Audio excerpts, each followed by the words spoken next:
আজ আমরা যাকে সঙ্গে পেয়েছি তিনি বাংলাদেশের সাবেক প্রধানমন্ত্রী শেখ হাসিনা।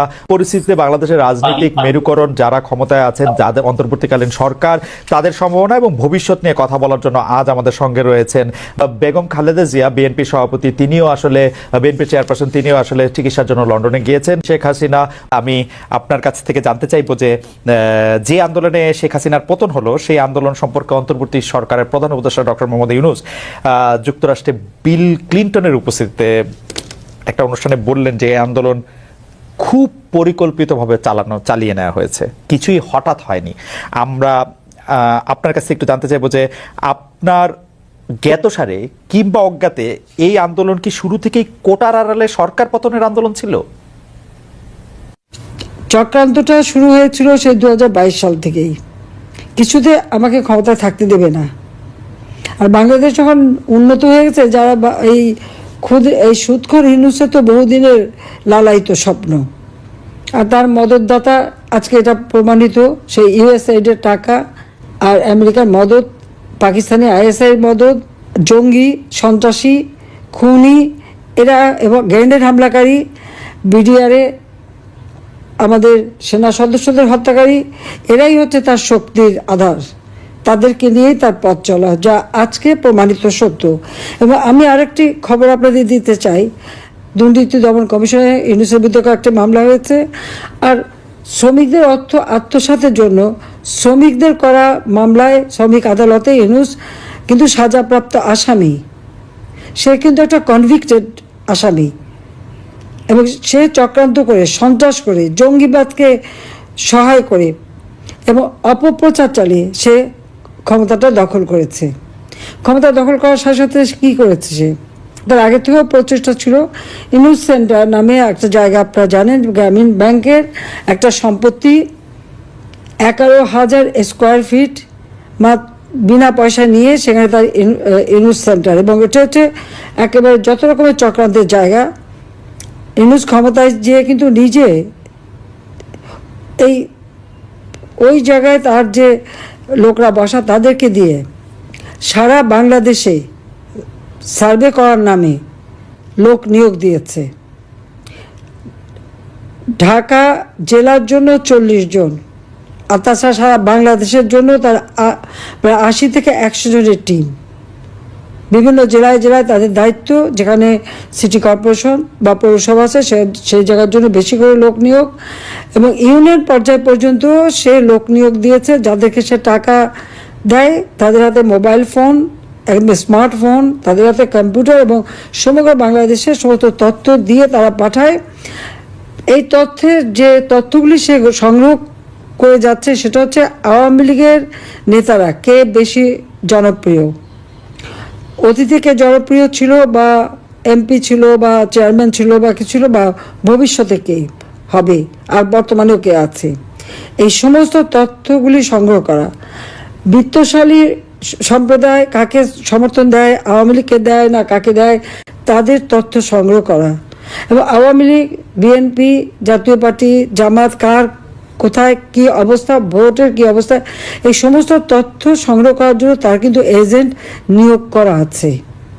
এছাড়া সে যে বিশাল গুন্ডা বাহিনী পালে, 1000 মোটরসাইকেল তাদেরকে দেওয়া হয়েছে, এবং তাদের হাতে স্মার্টফোন, এবং কয়েকটা মাদ্রাসা, কিছু ইউনিভার্সিটি, 35টা কলেজ ইউনিভার্সিটির কিছু ছেলে মেয়েকে সে টাকা দিয়ে পেলে পুষে রাখে, এবং তাদেরকে দিয়েই যত অঘটনগুলি ঘটায়। এবং এটা যে তার একটা সেই সূক্ষ্ম পরিকল্পনার ফসল, সেটা সে নিজেই বলে ফেলেছে বিল ক্লিন্টনের অনুষ্ঠানে। খুব খুশি মনে হাত বা নাচিয়ে বলল যে এটা এখানে ছাত্র না, জনত না, এটা হচ্ছে তার ম্যাটিকুলাস ডিজাইন করা মাস্টার মাইন্ড দ্বারা এমন ঘটনা ঘটিয়েছে যে শেখ হাসিনাকে ক্ষমতা থেকে হটিয়ে সে অবৈধভাবে জোর করে ক্ষমতাটা দখল করে নিয়েছে, ডাকাতি করে ক্ষমতা নেওয়া। এবং ক্ষমতা নেওয়ার পরই আওয়ামী লীগের উপরে যত রকমের অত্যাচার, আর এই অত্যাচারে আরও উৎসাহিত হয়ে বিএনপি আর জামাত তো আছেই। কারণ জামাতের কথা হচ্ছে, আমরা যুদ্ধাপরাধীদের বিচার করেছি, যেখানে জিয়াউর রহমান যুদ্ধাপরাধীদের মন্ত্রী করেছিল, আর যারা সাজাপ্রাপ্ত আসামি তাদেরও ছেড়ে দিয়েছিল। গোলাম আজম পাকিস্তানি পাসপোর্ট নিয়ে পাকিস্তানি ছিল, তাকে আবার ফেরত এনেছিল। কাজে তাদের আমরা বিচার করেছি, কাজে সেই প্রতিশোধ দেবে। আর জাতির পিতা বঙ্গবন্ধু শেখ মুজিবুর রহমানের হত্যাকারীদেরকে জিয়াউর রহমান ইন্ডেমনিটি দিয়েছিল, দায় মুক্তি, তাদেরও বিচার করেছি। আজকে আপনারা দেখেন 7ই জুলাই 2024 সালে যে আন্দোলন, কই পুলিশ তো কিছু বলেনি আন্দোলনকারীদেরকে, আমরা তো কিছুই বলিনি, এবং তাদের সাথে আলোচনা করা, তাদের পাশে থাকা। মেয়েরা যখন পথে নেমেছে তাদের নিরাপত্তা, ওই মেয়েরা যখন স্লোগান দেয় শেখ হাসিনা পদত্যাগ চায়, আর আমি তখন তাদের নিরাপত্তা দেই যে তাদের জন্য কোনো রকম অসুবিধা না হয়। আজকে তাদের অবস্থাটা কি? এখন মেয়েরা ঘর থেকে বেরোতে পারে না। তারা এমনই আন্দোলন করলো আর এমনই স্বাধীন করে ফেললো দেশ যে এখন নিজেরাই ঘরবন্দি। এখন যাবে কোথায়, তারা কি করবে? আর যেটা কোনো কোটা ইস্যুই ছিল না, সেই কোটা আন্দোলনই বা তাদের কোথায় গেল? আর এখন সপ্তদলীয়করণ, এই অস্ত্র লাঠি সোটা নিয়ে চিফ জাস্টিসকে পদত্যাগ করতে বাধ্য, জজকে পদত্যাগ করতে বাধ্য। কোনোদিন এই অবস্থায় কখনো বাংলাদেশকে ভাবতে পারেনি। শিক্ষকদের চাকরি থেকে বের করে দিচ্ছে, ইউনিভার্সিটি, কলেজ, স্কুল সব জায়গায় ছাত্রছাত্রীদের অপমান করাচ্ছে,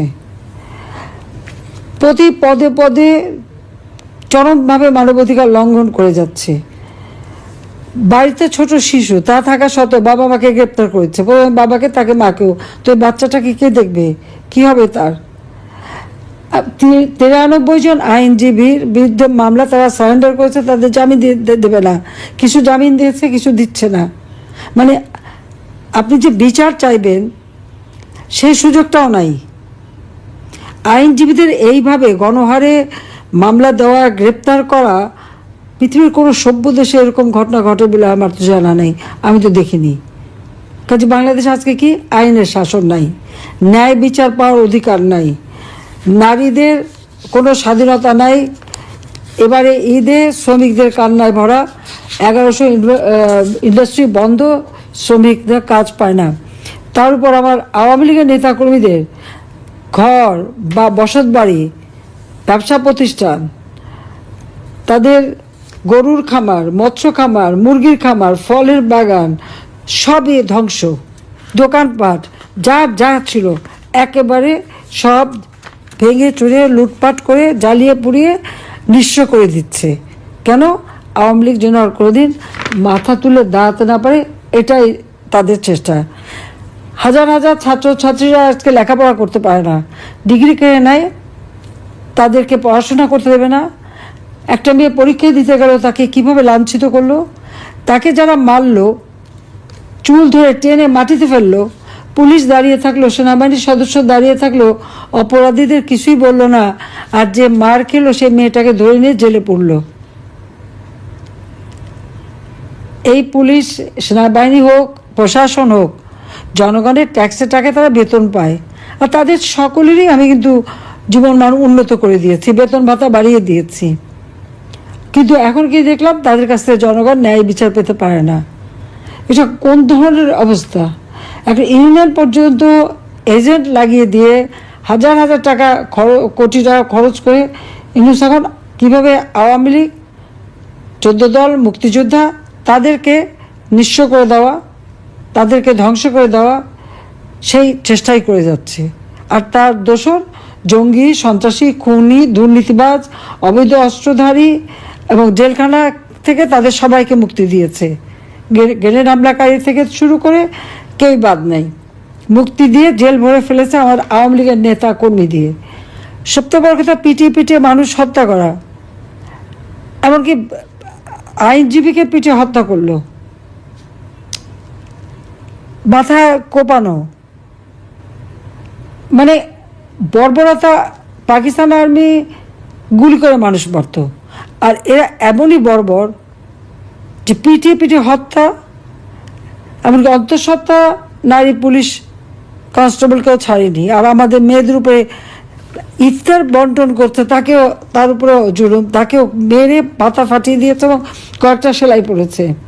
তো এইভাবে অত্যাচার, নির্যাতন তারা চালিয়ে যাচ্ছে। আর মামলা দেওয়াতে তো আমার মনে হয় আমি এ পর্যন্ত যত হিসাব প্রায় 70,000 মামলা, আর এজাহারভুক্ত আর অজ্ঞাতনামা ধরলে প্রায় 4-5 লাখ হবে আসামি করে দিয়েছে। কারণ আমার বিরুদ্ধেই তো কতগুলি মামলা, 288টা মামলা, তারপর আর একটা দিয়েছে রাষ্ট্রদ্রোহী মামলা। আমি নিশ্চয়ই জিজ্ঞেস করি, রাষ্ট্রটা কার? আমার বাবা তার জীবনটা উৎসর্গ করেছে, আওয়ামী লীগের নেতাকর্মী তাদের জীবন উৎসর্গ করে এই দেশ স্বাধীন করেছে। আমি জনগণের নির্বাচিত প্রতিনিধি, জনগণ আমাকে ভোট দিয়েছে, পার্লামেন্ট পার্টিতে আমি ভোট পেয়েছি, সমর্থন পেয়ে সরকার গঠন করেছি। সংবিধান মোতাবেক আমার প্রধানমন্ত্রিত্ব হচ্ছে বৈধ সাংবিধানিক। আর ইউনূস এই জঙ্গি সন্ত্রাসী তাদেরকে নিয়ে সূক্ষ্ম পরিকল্পনা করে সন্ত্রাস করে সে ক্ষমতা দখল করেছে। তার কোনো জনগণের ম্যান্ডেট নাই, সাংবিধানিক ভিত্তি নাই, আইনগত ভিত্তি নাই। আর সে দেয় আমার বিরুদ্ধে রাষ্ট্রদ্রোহী মামলা, যে রাষ্ট্রদ্রোহী কাজ করেছে সংবিধানের 7 খ অনুযায়ী, সেই হচ্ছে সবচেয়ে বড় অপরাধী, যে এইভাবে ক্ষমতা দখল করলে তার শাস্তি হবে, এবং ইনশাল্লাহ শাস্তি দেবো, এতে কোনো সন্দেহ নেই। আজকে সমস্ত অর্থনীতিকে ধ্বংস করে দিয়েছে, প্রবৃদ্ধি কমে গেছে, মাথাপিছু আয় কমে গেছে, মানুষের কোনো দিনমজুররাও আজকে কাজ পায় না। আর ধর্ষণ, শিশু নারী ধর্ষণ, বাংলাদেশ জন্য এখন ধর্ষণের স্বর্গরাজ্য, কিন্তু কেউ সংবাদ পরিবেশন করতে পারবে না, কোনো সংবাদ দিতে পারবে না, কোনো নিউজ দিতে পারবে না। যে নিউজ দিতে যাবে, সে সংবাদ পরিবেশন করবে, তার বিরুদ্ধে ব্যবস্থা নেবে। সেখানে তার এজেন্ট বসানো আছে। এই যে কত এজেন্ট পালে, এটাই হলো সব থেকে বড় কথা, যে এইভাবেই সে